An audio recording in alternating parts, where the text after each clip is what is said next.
खट्वांगा दीर्घबाहुश्च रघुस्तस्मात् पृथुस्रवा अजस्तत्तो महाराज तस्मात् दशरथो भव। कहते खट्वांग नाम के राजा हुए और यही राजा है जो द्वितीय स्कंद में सुखदेव बाबा उदाहरण देते हैं। खट्वांग राजा ही ऐसे विचित्र राजा हैं जो 2 मुहूर्त के अंदर ही सुकृत प्राप्त करके अभय पद को प्राप्त हुए। 2 मुहूर्त के अंदर ही केवल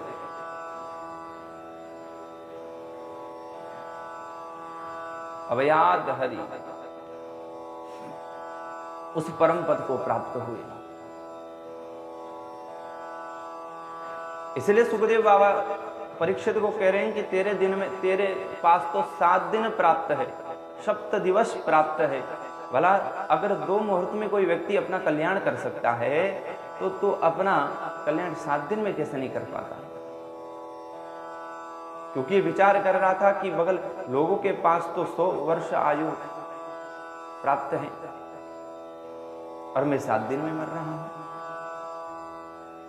तो परीक्षित को सुखदेव बाबा ने यह अनुभूति कराए कि भैया 7 दिन में सभी लोग मरने वाले हैं, 7 दिन के अंदर ही सब मर जाते हैं। ठीक है, लोग कई 7 दिन प्राप्त कर लेंगे,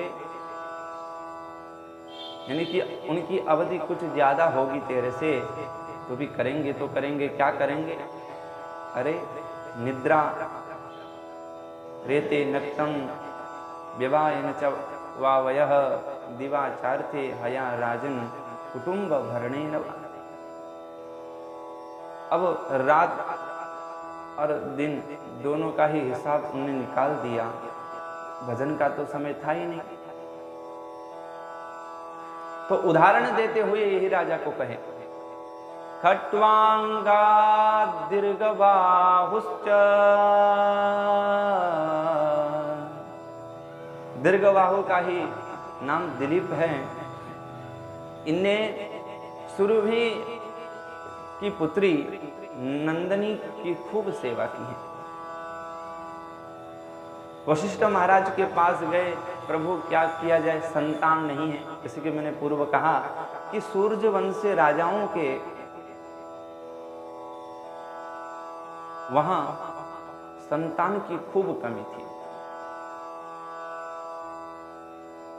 ये कमी देखने को मिलती है और वशिष्ठ महाराज हर राजा की कमी को पूर्ति करते हैं। तो दिलीप को भी भगवान ने, वशिष्ठ ने कहा कि जाओ नंदिनी की सेवा करो।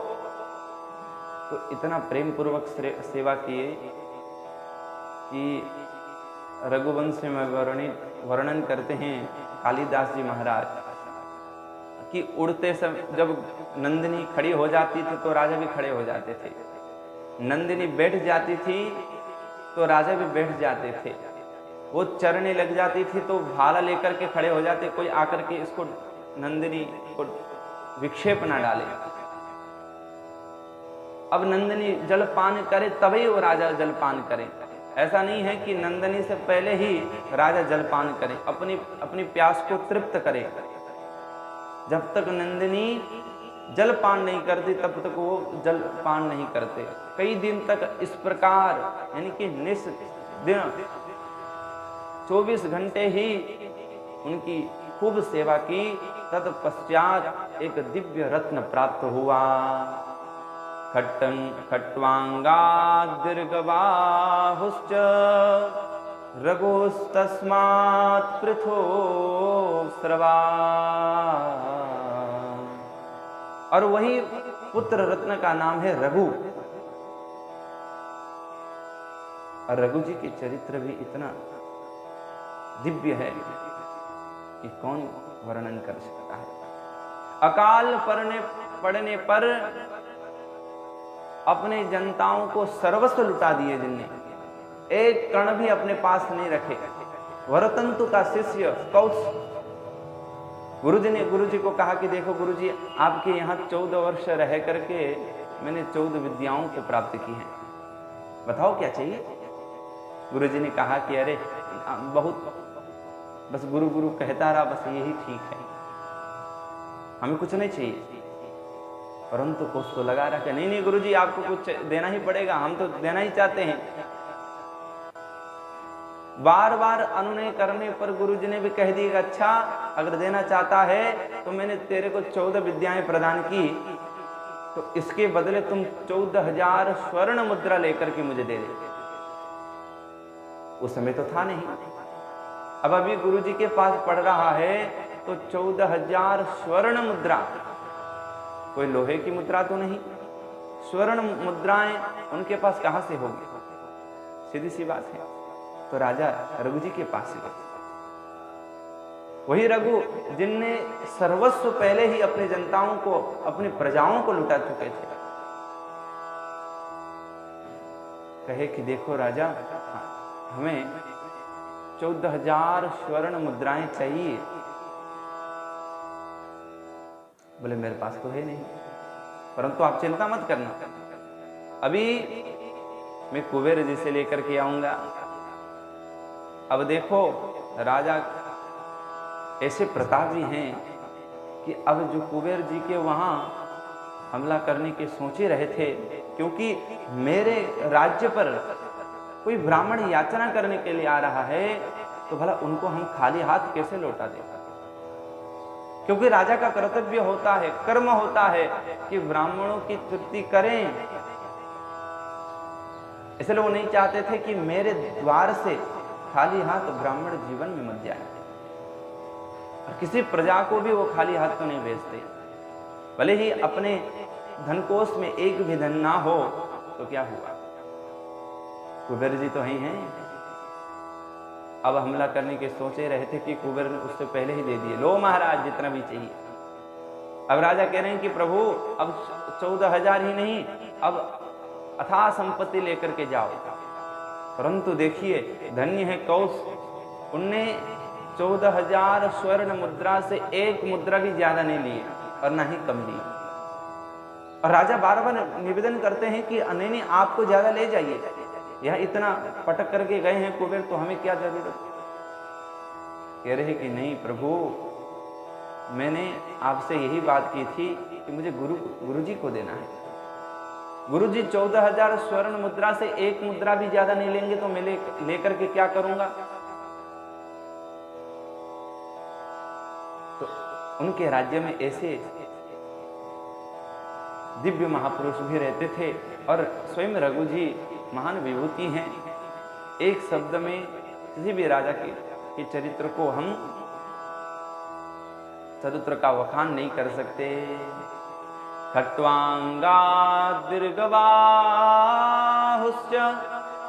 रघुस्तस्मात् पृथुस्रवा अजस्ततो महाराज तस्मात् दशरथो भवत्। उनके वहां अज हुए। अज का अर्थ होता है ब्रह्म, यानी कि जिनका जीवन ब्रह्म में बीता गया हो। राजा होते हुए भी अवधूत के भांति जिनने अपने जीवन को, जीवन वृत्तियों को पाला है, अपनी जीवन वृत्तियों को ऐसा साधा है, वही अजय है। अजस्ततो महाराज। और देखो ऐसे अवधूत के जीवन में दशरथ जी जैसे महान पुत्र प्राप्त होते हैं। तस्मात् दशरथो भवत्। देखो दशरथ महाराज की कथा तो क्या कहें, क्योंकि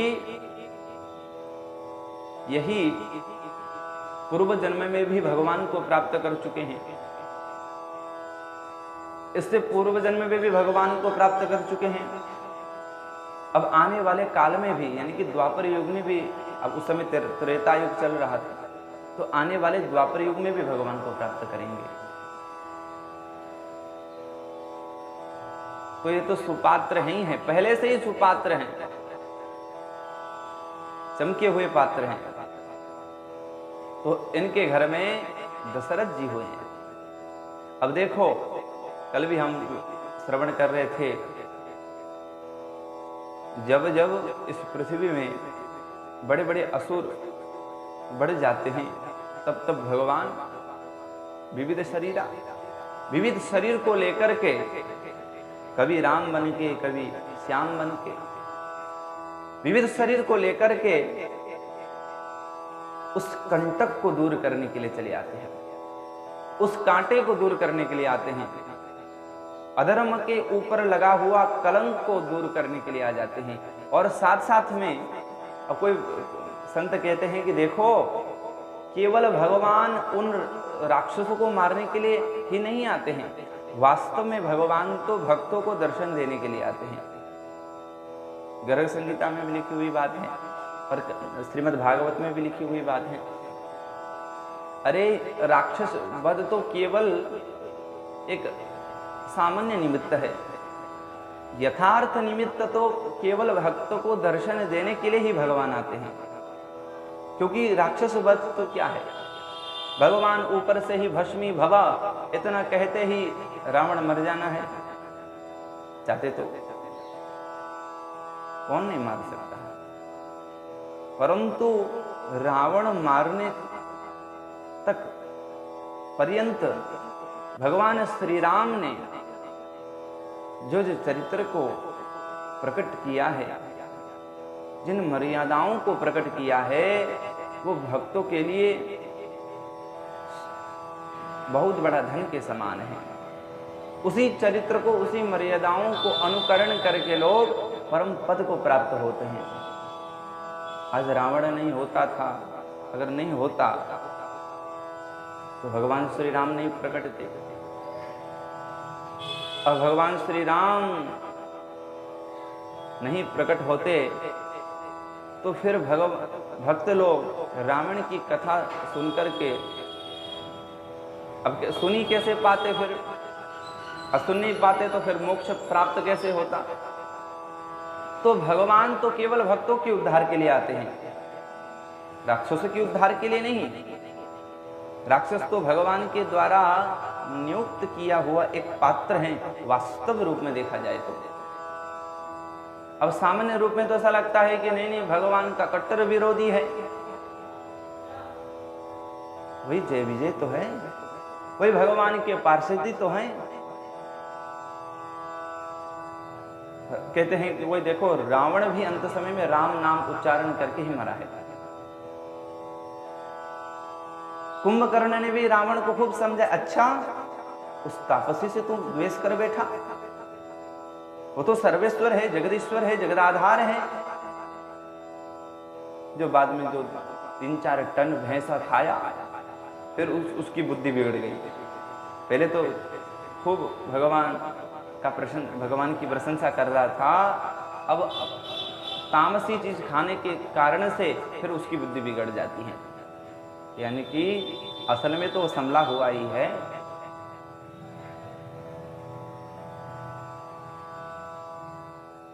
फिर भी शुकाचार्य कहते हैं कि देखो, जब जब इस पृथ्वी में पाप बढ़ जाता है तो पृथ्वी देवी गौ रूप धारण करके ब्रह्मा के वहां क्रंदन करती हुई चली जाती है।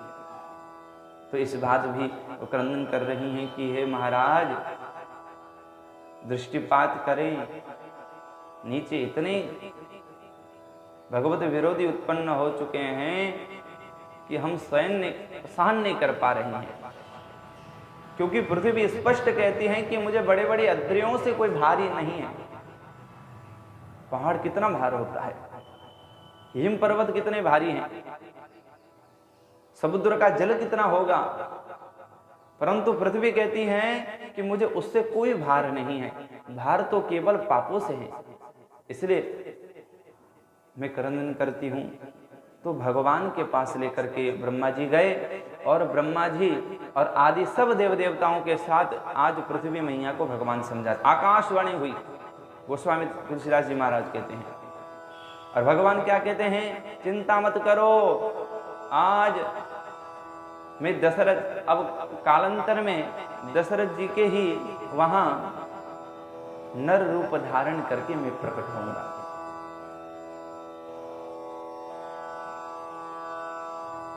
और किसी को माध्यम बना करके संपूर्ण पापों को हरण कर लूंगा, पापात्माओं को। इस प्रकार भगवान ने कहे तो निर्भीक होकर के पृथ्वी देवी चली गई। अब देखो, अब ब्रह्मा जी ने फिर इनको भी आदेश दिए कि जाओ, अब जब भगवान श्री राम आने वाले हैं, यानी कि प्रभु प्रकट होने वाले हैं, तो उनका स्वागत के लिए खड़े तो होना चाहिए। तो सारे जितने भी देव देवता थे, कहते हैं कि वानर रूप धारण करके गए, सबके सब दिव्य भव्य शक्तिशाली वानर रूप धारण करके चले गए और उस वन में जाकर के निवास किए। जब तक श्री प्रभु जी नहीं आए, व्रत वहीं भजन करते रहे। स्वागत के लिए पहले ही चले जाते हैं। अब भगवान को तो आना ही है, कई कारण हैं। इधर दशरथ महाराज को बड़ी चिंता है इस बात की कि कोई संतान नहीं है। भला उनको क्या पता, वो तो माया में खोए हुए हैं। अरे भगवान तो जानते हैं। तो वशिष्ठ महाराज के द्वारा कही हुई बात को अनुसरण करते हुए श्रृंग ऋषि को बुलाए और यज्ञ कराए। यज्ञ कराए तो साक्षात अग्निदेव उस खीर को लेकर के प्रकट हुए, विभाजित कर करके सभी रानियों ने भक्षण की। कालांतर में सबके सब गर्भवती हो गई। देखो, जब भगवान प्रकट हो जाते हैं तो सभी काल यानी कि समय मग्न हो जाता है, यानी कि समय का जो अलंकार है उस अलंकार को समय भी धारण कर लेता है। जैसे ऋतुओं में, मासों में जो श्रेष्ठ है, ऋतुओं में जो श्रेष्ठ है, उन्हीं अलंकारों को धारण करता है। मधुमास तो सबसे अच्छा मास है, उसी मास को काल ने धारण किया। और भगवान की इच्छा, निज इच्छा निर्मित तनु माया गुण गोपा। भगवान को किसी ने आदेश नहीं दिया है कि जाओ राजा भेष में। भगवान तो स्वयं, भगवान की स्वयं इच्छा है कि आज राजभेष में चले जाए। किसी ने आदेश नहीं दिया है कि तुम इस प्रकार वन में चले जाना। भगवान की तो पहले से ही इच्छा है। दशरथ जी तो केवल माध्यम है, कैकेयी माता तो केवल माध्यम है, मंथरा भी केवल माध्यम है, इच्छा तो प्रभु की है। चैत्र मासे सिते पक्षे नवम्यं च पुनर्वसो मध्याह्ने कर्कटे लग्ने जातराम स्वयं हरि। अच्छे काल को लेकर के आए हैं।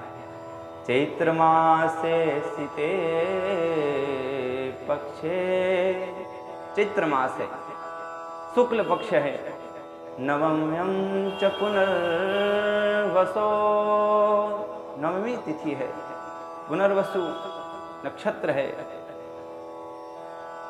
मध्याह्ने कर्कटे लग्ने, कर्कट लग्न है, मध्याह्न है।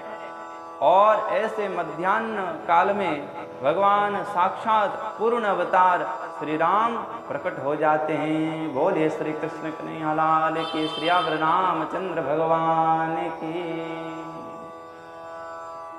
भगवान श्री राम प्रकट हो जाते हैं।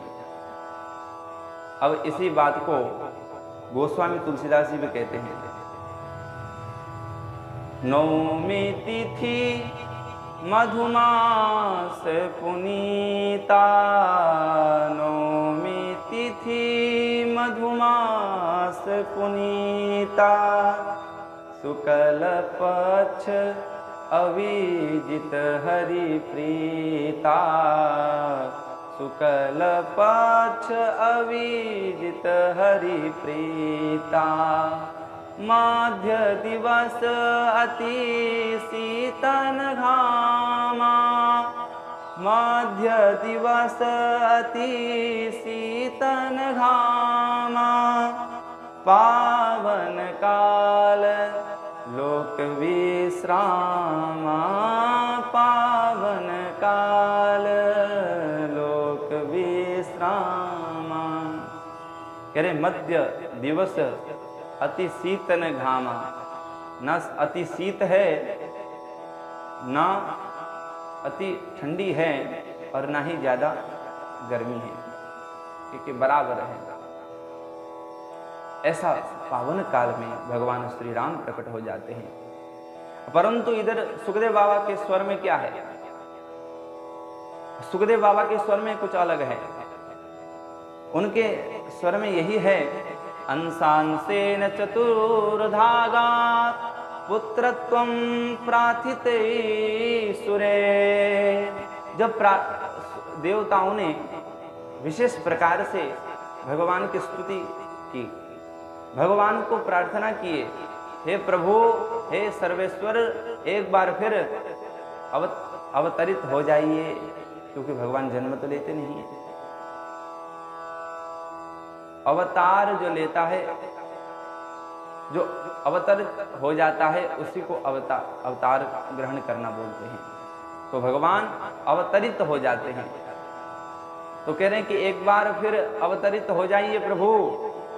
अंशांसेन चतुर्धागात् पुत्रत्वं प्रार्थिते सुरे। राम लक्ष्मण भरतः शत्रुघ्न इति संज्ञया। भगवान श्री राम तो पूर्ण अवतार हैं और अंशांश अवतार भी भगवान लेकर के आए हैं। कौन कौन है अंशांश अवतार? कहते हैं कि लक्ष्मण, भरत और शत्रुघ्न, ये भी भगवान के ही अवतार हैं। शत्रुघ्न शेष अवतार भी माने जाते हैं और भगवान के अंशांश अवतार भी हैं। स्पष्ट रूप से बोल रहे हैं, क्योंकि भगवान तो पूर्ण अवतार हैं। तो इस प्रकार चार चार पुत्र रत्न प्राप्त हुए। अब दशरथ जी को खूब चिंता थी कि हमारे घर में एक भी संतान नहीं होंगे। अब देखो चार चार हो गए।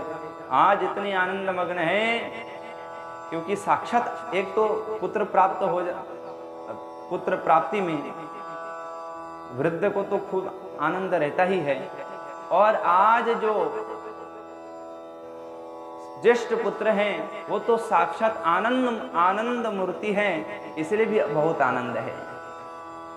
क्योंकि नामकरण करते समय तो उन्होंने यही तो कहा, जो आनंद सिंधु सुख राशि, जो आनंद सिंधु सुख राशि, सी करते त्रैलोक सुपासी। ये तो अनंत मूर्ति है, साक्षात धर्म स्वरूप है।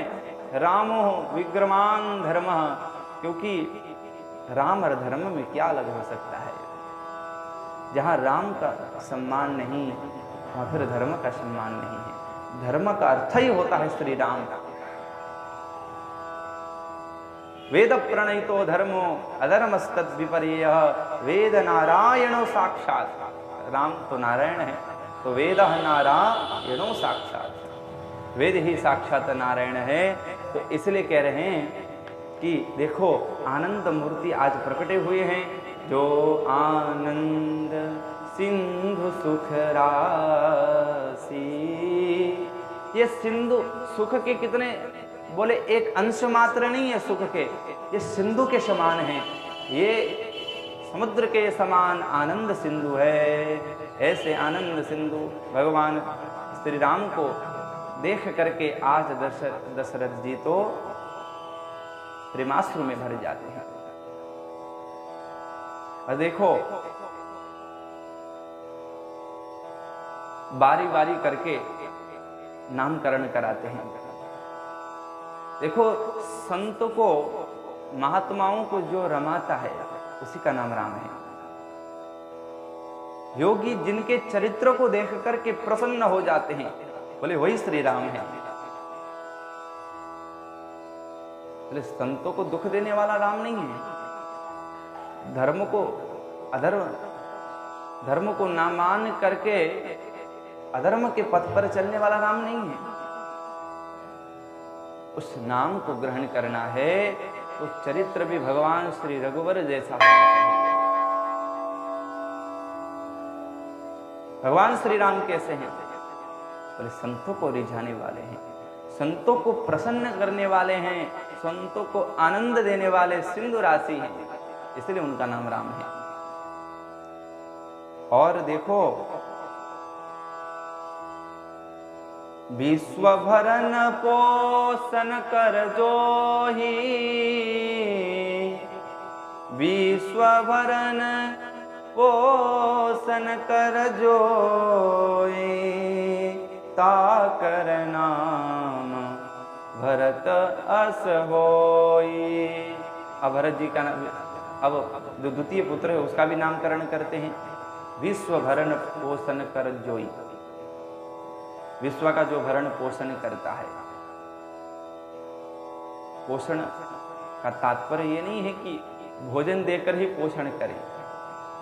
कोई किसी व्यक्ति को आनंद भी मिल जाता है तो वो भी पोषित हो जाता है। संत भोजन के भूखे नहीं हैं, संत आनंद के भूखे हैं। अब भरत जी भी आनंददायक हैं, आनंद को देने वाले हैं। क्योंकि भाई जितने जितने प्रकार के लोग हैं उसी प्रकार वो भूखे हैं। कामी पुरुष को काम चाहिए, लोभी पुरुष को धन चाहिए, संत को आनंद चाहिए, विद्यार्थी को ज्ञान चाहिए। तो सब का जो भोजन है, वास्तविक भोजन, वो अलग अलग होता है। तो सभी चीजों को, सभी के इच्छाओं को जो पूर्ति करें, पोषण करें, उसी का नाम भरत है। और स्वयं का जीवन कैसा है?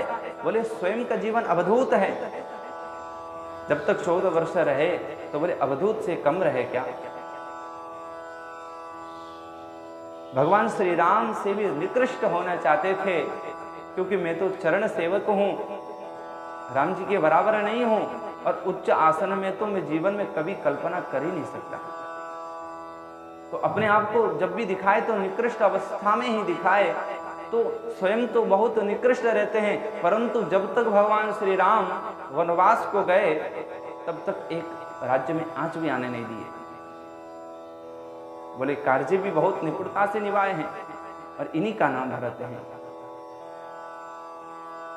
और जाके सुमीरन केरी पुनासा, जाके सुमीरन केरी पुनासा, नाम शत्रुघ्न वेद प्रकाशा। देखो जिनके सुमिरन करते ही शत्रु का हनन हो जाता है, उन्हीं का नाम शत्रुघ्न है। कभी कभी युद्ध करने के लिए जाना हो तो शत्रुघ्न जी को याद करते हैं, हे प्रभु मेरे शत्रु वो है, अरे ये बड़े वेद विरोधी हैं, तो इनका हनन हो जाए। जाके सुमिरन सुमिरन करते ही शत्रु हनन हो जाते हैं, शत्रु पलायन हो जाते हैं, फिर उनको कष्ट नहीं देते हैं। और ऐसे दिव्य स्वरूप का नाम ही शत्रुघ्न है। अब देखो, अब एक भैया रह गए, लक्ष्मण धाम, लक्षण धाम राम प्रिया, सकल जगत आधार, गुरु वशिष्ठ ते राखा, लक्ष्मण नाम उदार। लक्षण धाम, इतने लक्षण हैं इनके अंदर, इतने सद्गुण हैं इनके अंदर, बोले 2-3 किलो नहीं करेंगे, धाम निधान खजाना है, कभी कम नहीं होगा। इतने लक्षण हैं इनके अंदर, इतनी विभूतियां हैं इनके अंदर। इसलिए लक्षण धाम राम प्रिया, और साथ साथ में क्या है, इतने लक्षण होने पर, इतनी वैभवता होने पर भी राम जी के अति प्रिय है। राम प्रिया, अभिमान होता तो भगवान श्री राम जी के साथ क्यों जाते वनवास? भरत जी ने कहे कि देखो लक्ष्मण को भेज तो हम आपके साथ रहेंगे। सबसे पहले विरोध करने का काम किए तो फिर लक्ष्मण जी ही किए। अच्छा, भैया की सेवा आप करोगे? कभी नहीं। भैया ने मेरे को अपना है तो मैं ही करूंगा। यानी कि भगवान श्री राम के चरण से कभी जो जीवन में पृथक रहे ही नहीं, और जब रहने की बारी भी आई तो तुरंत अपना शरीर को त्याग करके भगवान के चरण में फिर अदृश्य रूप में स्थित हुए। इन्हीं का नाम लक्ष्मण है। राम प्रिय सकल जगत आधार, ये सदा सर्वदा भगवान श्री राम जी से रहते हैं। देखो राम जी किन के स्वरूप हैं? नारायण के स्वरूप हैं। और लक्ष्मण किन के स्वरूप हैं? शेष के स्वरूप हैं। तो भगवान नारायण तो शेष सैया में सदा सर्वदा विराजित हैं। तो भला अवतरित भी हो जाते हैं तो भाई बन करके आ जाते हैं, और चरण से कभी पृथक नहीं होते हैं, चरण से ये कभी दूरी नहीं जाते हैं। और कह रहे हैं कि गुरु वशिष्ठ ही राखा, लक्ष्मण नाम उदार। ये बड़े उदार चरित्र वाले हैं, ये संत हैं। सबसे ज्यादा भगवान श्री राम रोए हैं। देखो घर से जब अयोध्या से जब भगवान प्रभु निकले तो क्रंदन नहीं किए। रोने का प्रसंग तो एक ही जगह मिलता है, जब भगवान लक्ष्मण जी को मूर्छित देख करके भगवान श्री राम इस प्रकार क्रंदन करते हुए रोते हैं। और भाई भाई का क्या संबंध होता है, इस संबंध को भी भगवान प्रकट करते हैं। तो भगवान भी नहीं चाहते हैं कि लक्ष्मण मेरे से पृथक ना हो, और इसलिए चाहते हैं कि वो लक्ष्मण नहीं चाहते हैं। तो ऐसे अंश अवतार और पूर्ण अवतार आज दशरथ जी के आंगन में खेल रहे हैं। मंगल भवनया अमंगल हारे, मंगल भवनया मंगल हारे, द्रवहु सुदशरथ अजीर बिहारी, द्रवहु सुदशरथ अजीर बिहारी। ऐसे मंगल को करने वाले और अमंगल को दूर करने वाले आज किनके आंगन में? अजीर बिहारी, दशरथ जी के अजीर में आंगन में नाच रहे हैं, उछल रहे हैं। आज ब्रह्म उछल रहा है, कभी यत्र भागे कभी तत्र। अब देखो भरत जी और श्री राम एक ही स्वरूप वाले दिखते हैं, और लक्ष्मण जी और शत्रुघ्न लाल जी जो हैं वो भी गौर गौर हैं, और भगवान और भरत जी श्याम वर्ण के हैं। तो माता कभी भ्रमित हो जाती है। और छोटे में तो वैसे भी एक समान दिखते हैं, तो कभी माता कैकेयी श्री राम को स्तनपान कराती, तो कभी माता कौशल्या भरत जी को स्तनपान कराती। तो श्री राम केवल कौशल्या के ही माता, कौशल्या के ही पुत्र हैं, ये बात भी पूर्ण सत्य इसलिए भी नहीं है क्योंकि भगवान तो सबके स्तनपान किए हैं, सबको मां मानते हैं और सबसे पहले आकर के भी उन्हीं माता को प्रणाम करते हैं जिनने आदेश दिए, जिनके आदेश से भगवान श्री राम 14 वर्ष वनवास गए। धीरे धीरे बड़े होते गए और शिक्षा ऐसी चीज होती है जो एक जीवन को दिव्य बना सकती है। और संत महात्मा ने तो न जाने कितने बार कहे हैं, माता शत्रु पिता वैरी ये न बालो न पाठित न शोभते सभा मध्ये हंस मध्ये बको यथा। शिक्षाहीन न शोभन्ति निर्गंधा इव किंसुका अजागल स्तनस्यैव तस्य जन्म निरर्थकम। न जाने क्या क्या उदाहरण मैंने दिया। कहते हैं कि बकरी के नीचे जो बेकार का जो मांस होता है वो लटकता रहता है। संत कहते हैं कि इसका कोई काम नहीं है, कोई काम नहीं है, वो निरर्थक है। उसी प्रकार शिक्षा विहीन लोगों का जीवन निरर्थक हो जाता है।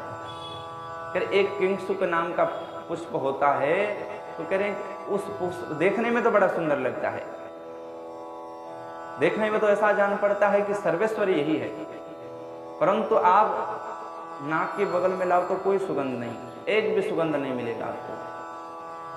तो उदाहरण देते कहते हैं कि निर्गंधा इव किंसुका, देखने में तो लोग बहुत सुंदर लगते हैं परंतु अंदर से विद्याहीन है, तो वो किंसुक फूल के समान हो जाते हैं। वो उनके अंदर फिर झलक नहीं दिखेगा।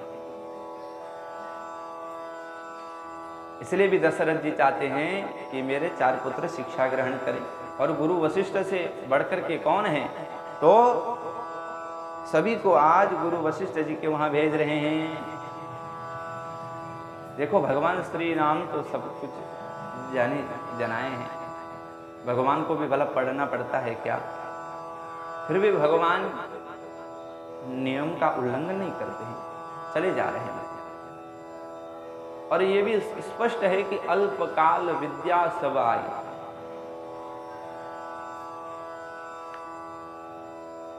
पढ़ने के लिए कहां जाते हैं? वशिष्ठ जी के वहां चले जाते हैं। अल्पकाल में ही सारी विद्या चली आती है। अब उसके बाद तो सुखदेव बाबा एक ही श्लोक में सारी राम कथा कह देते हैं, उसके बाद की कोई गुंजाइश नहीं। और ये एक श्लोक में तृप्त ना होकर के ही परीक्षित ने बार बार एक प्रश्न किया कि महाराज एक आध अध्याय में तो कम से कम सुना लो, एक श्लोक में तो क्या होगा। गुरुवर थे त्यक्त राज्यो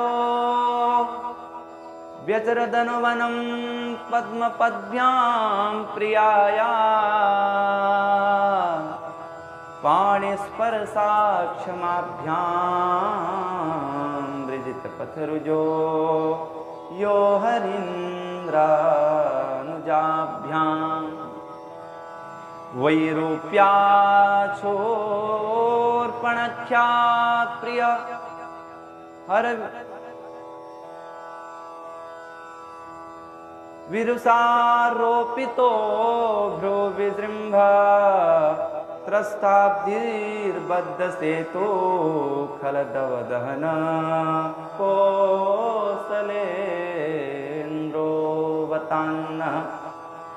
एक ही श्लोक में श्री राम कथा सुना देते हैं। गुरुवर थे त्यक्त राज्यो, गुरु जी की आज्ञा से उससे पहले क्या हुआ देखो, यहां कहाँ से शुरू है? जब भगवान माता सीता माता वैदेही को लेकर के भगवान श्री राम अपने धाम में आ जाते हैं, वहां से शुरू है। तो इससे पहले कई लोगों का उद्धार भी भगवान श्री राम ने किए। विश्वामित्रध्वरेण मारीचाद्या निशाचरा पश्यतो लक्ष्मण स्नेव हता नैऋत पुंगवः। मारीचादि खल थे, किसी को मार दिए, किसी को भगा दिए, और किसी को पादस्पर्श मात्र से कल्याण कर दिए, किसी के मान को भंग किए और किसी के मान को बढ़ाया। क्या महाराज? देखो, माता वैदेही को प्राप्त करने के लिए कई राजा आए थे, सभी मानी थे, अभिमानी थे। अच्छा, भला ये धनुष हम उठा नहीं पाएंगे क्या? अभिमानी थे। तो उन अभिमानी को तो भगवान ऐसा इस प्रकार से उनके मान को कम कर दिए। देखते ही देखते भगवान ने उस धनुष को, पहले तो सभी प्रयास किए, किसी से नहीं बना। अब राम जी चाहते हैं तो सबके सब हंसने लगते, ये बालक क्या करेगा?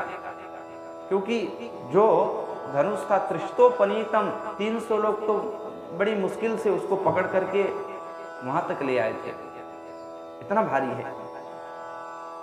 तो कहने लगते हैं कि भला ये राम जी कौन क्यों उठाएंगे?